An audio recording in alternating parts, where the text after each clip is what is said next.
Muchos hoy día pretenden que todas las creencias religiosas son solamente supersticiones del pasado. En términos generales no estamos de acuerdo. El punto de vista nuestro es que las verdaderas enseñanzas de la Biblia son razonables, armoniosas y entendibles. Hoy discutiremos en el programa Francisco y Ernesto este punto con el acostumbrado espíritu de tolerancia y de buena voluntad hacia todos. Estos programas son presentados por la Asociación de Estudiantes de la Biblia El Alba.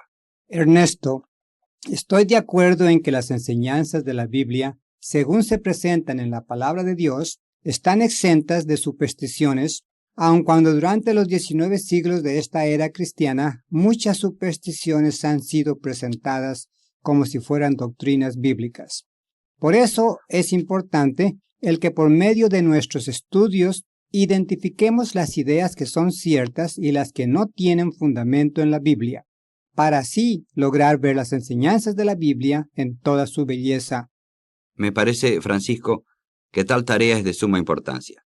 Me doy cuenta de que usted da a entender que las supersticiones son ideas que no tienen fundamento. ¿Quisiera usted dar más detalles sobre el particular? Toda cosa que es cierta debe hallarse en armonía con hechos bien conocidos, tales como hechos históricos, científicos y geográficos, lo mismo que con las realidades de la experiencia humana. Correcto. Empecemos por los hechos históricos relativos al cristianismo. ¿Está la Biblia de acuerdo con los bien sabidos hechos históricos? Indudablemente, la Biblia va aún más allá de los hechos relacionados con el hombre y da un relato del principio de la vida y de las experiencias humanas. Pero, ¿están estos registros en plena armonía con los hechos históricos? Ciertamente que sí. La historia prueba que la población humana ha ido en constante aumento. Puesto que esto ha sido así a través de los siglos de la experiencia humana, debe haber sido cierto aún antes de que la historia humana comenzó a ser registrada, y esto significa que nos toca remontarnos hasta las 8 personas que sobrevivieron al diluvio y hasta los tiempos de la primera pareja humana, nuestros primeros padres conforme a la Biblia. Eso es relativamente fácil. Pero, Francisco, usted también dijo que la verdad tiene que estar en armonía con los hechos geográficos. ¿Es esto cierto en cuanto a lo registrado en la Biblia? Muy cierto. Todos los hechos históricos sobre el particular revelan que la cuna de la raza humana fue la antigua Mesopotamia, conforme lo indica la Biblia. Además, hoy usted puede ir a la Tierra Santa e identificar todos los principales lugares mencionados en la Biblia. No hay duda de que la Biblia es un libro de hechos históricos y geográficos. Evidentemente es cierto. Pero, Francisco, retrocediendo hasta el mismo principio de las cosas, ¿cómo podemos sentirnos seguros de que la Biblia presenta los hechos?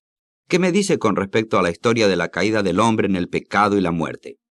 ¿Acaso los hechos históricos apoyan lo dicho en la Biblia sobre el particular? Muy positivamente, Ernesto. Lo dicho a Adán, de seguro morirás, es comprobado por los miles de millones de tumbas y por los miles de millones que continúan muriendo. Pero, Francisco, usted trata de esa sentencia de muerte como si se refiriera a lo que hoy llamamos la muerte natural, la cual todos al debido tiempo tienen que experimentar. Muchos opinan que Dios estaba previniendo al hombre en cuanto a la muerte espiritual. Ni siquiera se insinúa tal cosa en la Biblia. No estoy seguro, Francisco. Como usted sabe, Dios dijo a Adán, el día que de él comieres, del fruto prohibido, morirás. Sin embargo, Adán ciertamente no murió ese mismo día. En realidad, él vivió 930 años. Como usted puede darse cuenta, Dios evidentemente dio a entender algo diferente de lo que llamamos la muerte. No, Ernesto. Conforme al texto hebreo, en realidad Dios dijo a Adán, el día que de él comieres, muriendo, morirás. Estas palabras dan margen a la opinión de que la muerte comenzaría en ese momento y que continuaría hasta que la vida de Adán fuera extinguida. Precisamente así ocurrió. Sin embargo, Francisco, la muerte espiritual que yo mencioné es interpretada por muchos como el ser separados de Dios o como ir a un tormento eterno, mas no como la muerte física. Bien sé, Ernesto, que eso es lo que dan a entender. Pero ¿acaso semejante interpretación está en armonía con los hechos registrados en la Biblia? Nada fue dicho a Adán respecto a la tal llamada muerte espiritual. Nada se le dijo con respecto a un tormento eterno. La Biblia nada dice de un lugar de tormento. A Adán solamente se le dijo que si desobedecía a la ley de Dios moriría. Él desobedeció y él murió. Toda su progenie, nacida en imperfección, ha participado de esa pena de muerte. Debo admitir que la experiencia de la raza humana con el pecado y la muerte está de acuerdo con lo dicho en la Biblia. Y si usted recuerda, Ernesto, otra voz fue oída en el Edén, la voz de lo que en la Biblia se describe como aquella serpiente antigua que es el diablo y Satanás. Refiriéndose a Satanás, Jesús lo calificó como el padre de las mentiras. La primera mentira fue dicha a Eva, asegurándole que no moriría si desobedecía la ley de Dios. Esa mentira no tan solo engañó a Eva, sino prácticamente es creída por la entera raza humana. Francisco, quisiera usted hacer más claro este punto. Por supuesto, Ernesto. Desde los tiempos del jardín del Edén se desprendieron dos líneas de razonamiento. Dios dijo que la muerte sería la pena por el pecado, y hemos visto cuán trágicamente esto se ha cumplido a través de las edades. También, desde los tiempos del Edén, como resultado de la mentira de Satanás, se desprendió la enseñanza de que no existe la muerte. Esta teoría ha tomado varios extraños y supersticiosos aspectos. Todas las religiones paganas la aceptan. En ella se basan las teorías de la transmigración, la reencarnación y las demás enseñanzas que niegan la muerte. De esa mentira también resultó la teoría de la inmortalidad inherente del hombre. Sin embargo, la Biblia nos dice que Satanás engañaría a todas las naciones con esa mentira y, según vemos, lo ha logrado casi por completo. En todas las edades, pocos han creído lo que Dios aseguró y que Pablo reafirmó con las palabras: la paga del pecado es la muerte. Francisco, pero la Biblia enseña la inmortalidad, ¿no es verdad? Por esta razón, no se puede decir que es tan solo una tradición. La recompensa de inmortalidad, según la Biblia, está limitada a los que fielmente siguen en las huellas de Jesús. Esa recompensa será obtenida cuando la resurrección de ellos y no aplica a toda la raza humana. ¿Acaso significa esto que solamente los fieles cristianos tendrán vida después de la muerte? Seguramente que no. Conforme a la Biblia, Jesús vino a morir por Adán y por la entera raza humana. La venida de Jesús como hombre es un hecho histórico. Sabemos dónde nació Él, dónde vivió, cómo sufrió y en dónde murió. Estos son hechos y no supersticiones.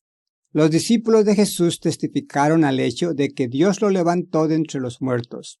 Y la Biblia enseña que Jesús volverá para traer vida a los muertos y a concederles la oportunidad de vivir eternamente, de la misma manera que Adán tuvo esa oportunidad, pero la perdió a causa de su desobediencia. ¡Qué maravilloso prospecto! Pero, Francisco, ¿cómo puede ser cumplido si el mundo finaliza al tiempo de la segunda venida de Cristo? ¿A dónde irá la restaurada humanidad cuando la tierra sea destruida por medio del fuego? En este punto, Ernesto, es necesario también separar las claras enseñanzas de la Biblia de las tradiciones humanas. La Biblia nos asegura que la tierra permanece para siempre y por lo tanto no va a ser destruida. ¿Pero acaso no habla la Biblia del fin del mundo? Sí, pero el profético fin del mundo solamente significa el final de este presente egoísta y malo orden social, el cual será sustituido por el reino de Cristo, del cual la Biblia tiene mucho que decir. ¿Indica la Biblia cuándo ocurrirá esto? Los discípulos preguntaron a Jesús sobre el particular, y en su respuesta él describió condiciones en el mundo, tal cual existen ahora, como señales de la proximidad de su reino. En esto también, Ernesto, encontramos a la Biblia en armonía con los hechos históricos. En la Biblia se predicen condiciones a través de la entera edad cristiana y se indica que el mundo no sería convertido y que la edad terminaría con un período de guerras y rumores de guerras, como hemos experimentado en esta generación. ¿Qué me dice Francisco con respecto al día del juicio? La idea general, como usted sabe, es que cuando vuelva Cristo, tanto santos como pecadores serán traídos del cielo y del infierno para ser sentenciados. y que los santos serán regresados al cielo y los pecadores al infierno. Y todo el juicio se verificará en un periodo de 24 horas. Esto no parece hallarse en armonía con su afirmación de que la raza humana estará sometida a prueba durante 1000 años. No hay la menor armonía. Esas teorías originaron del mal entender con respecto a la realidad de la muerte. La Biblia habla de un día de juicio, pero no habría necesidad de un día de juicio venidero si es verdad que el destino de cada cual queda fijado cuando la persona muere, si es acaso que muere, por cuanto según se dice no existe la muerte, y si es cierto que todos van eternamente a un determinado lugar. Según la Biblia, los verdaderos seguidores de Cristo terminan su prueba al morir, y ellos, conforme lo dijo Jesús, no tienen que ser juzgados de nuevo. Pero el resto de la humanidad tiene que ser juzgado. Por 1000 años proseguirá la tarea de despertar a los muertos, de darles a saber todo lo relacionado con Cristo y de suministrarles la oportunidad de alcanzar la vida eterna en la tierra. Al debido tiempo, este glorioso prospecto también será un hecho histórico. En el folleto Dios y la razón se discute todo esto. Ernesto, creo apropiado que usted diga ahora a nuestros radioescuchas algo relacionado con la manera de obtener un ejemplar gratis de este folleto. Queridos radioescuchas, el folleto Dios y la razón les ayudará a deshacerse de muchas de las supersticiones religiosas y aumentará su fe en la Biblia. Les ayudará a darse cuenta de que en estos días de incertidumbre la Biblia es algo real y tangible y que nos revela un Dios de amor a quien todos gustosamente desearán adorar y servir. La raza humana, al volver a la vida, tendrá su prueba. El día del juicio, según la Biblia, no es un día de confusión y de desorden como se nos ha enseñado, sino en cambio un período de bendición para la gente. La tierra jamás será destruida, sino que será el eterno hogar del hombre, donde cada cual volverá a encontrarse con sus seres queridos. Nadie será torturado eternamente. Lean el folleto Dios y la razón para que se den cuenta de lo cierto de esta afirmación y de que Dios es un Dios de amor. Esta transcripción ha sido presentada por la Asociación de Estudiantes de la Biblia El Alba. Inviten a sus familiares y amigos a escuchar estos diálogos y que Dios los bendiga.